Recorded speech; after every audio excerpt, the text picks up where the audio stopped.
Good afternoon, in this flow pieces. What seems to be the problem today? I'm kind of scared because I get my feelings hurt really easy, so be nice. So, do you think I would not be nice?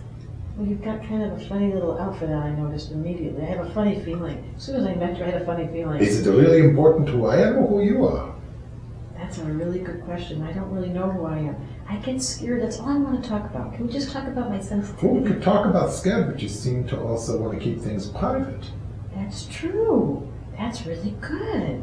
You're starting to understand me. I don't like to talk too much at all, to tell the truth. You like to be quiet and like self-contained. animals. That's the thing about animals. You hit it right on the nail. I love animals. They're so cuddly and they don't talk very much and they lick your face. They're so happy to see you and they wag their tail. And you never have to have a fight with them. They're just so sweet and kind. And I feel so much. I have this way of being able to be with people and I just like to watch them and I like to cuddle with them. I love to be close to people, especially my house. I love being in my bedroom. And I love having all my favorite things around. And I really like to cook. If I had some like soup or something I could make for all my little friends. When I was little, I always had little invisible friends, but I don't often tell people that because does it sound kind of weird? I'm so sensitive. But definitely you should take at least 6 Valium and call me in a week. 6 Valium? I love drugs. Now you're talking. Ooh, the idea of being in a slightly altered state, having a little bit of like a soft focus, where suddenly I've been a different kind of person and all those monsters and dinosaurs, they just go become my friends. But why are we talking about drugs?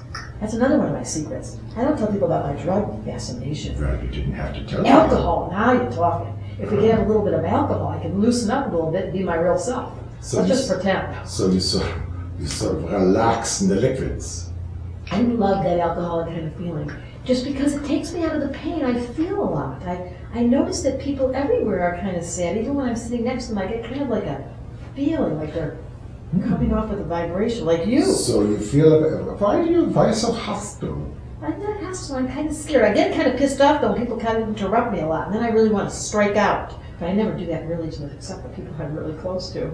Those are the ones I say mean things to. So have you ever been formally diagnosed? You mean like something's wrong with me? I knew it. I feel like I have a disease. I've always thought something was wrong with me. I can sense like I'm going to die young, or I'm going to end up being a bad lady. I get worried about everything. Do I have a disease? Something? Do you want to diagnose me? I make sure everything's safe and secure. I put a lot of money under the bed. I stick things in the bank. I've got a lot of security issues. I see. I understand. And when you have all of that, you feel better and you feel less scared. I feel so much better when I have security. I like to be at home a lot. You're comfortable in your house with your material things, and you can be all cuddly. And I like to play house and clean the house and make it all sparkly, and I like to put everything in its right place. And I love when the sun comes through the light and I can smell the smell, fresh soup cooking, and I dream about my house. I could decorate all day. I could just spend all my time. Am I talking too much? No, I'll interrupt you. Well, that's good, because I don't like to talk too much.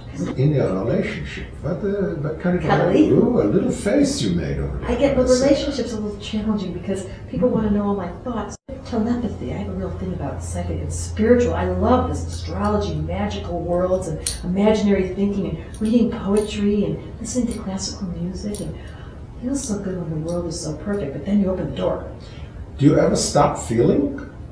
I don't think so. Do you have any ideas? Yes, I do. I feel that the time is up and we should move on to something else. So flow pieces, thank you very much for coming in. I can't wait to be your patient. I'm really good at it. You're good at being a patient? So, flow pieces, welcome back to the office. Thank you so much, Dr. Lovejoy. What has been happening since our last conversations? I feel like since I've been working with you, Dr. Lovejoy, like I have a deeper sense of calm because I'm disclosing my secrets. I'm telling you the parts of me that I don't tell anyone else. And as long as there's one person in my world that I can say my scariest thoughts to and let them just wash away, they don't get bottled up and turn into a toxic wasteland. So I'm very thankful that we get to swim in clean water now. So you've learned to be able to come out with what it is that's been hidden, even from yourself. It's true, and I've realized that my fears about dying young and having diseases and running out of money, they're a little misconstrued. And when I say them out loud, they sound so silly, but if I don't say them, that's when I was really suffering. And I feel very safe now that there really is such a thing as spirit, and that it really is a safe planet. I feel so good. Thank you, Dr. Love.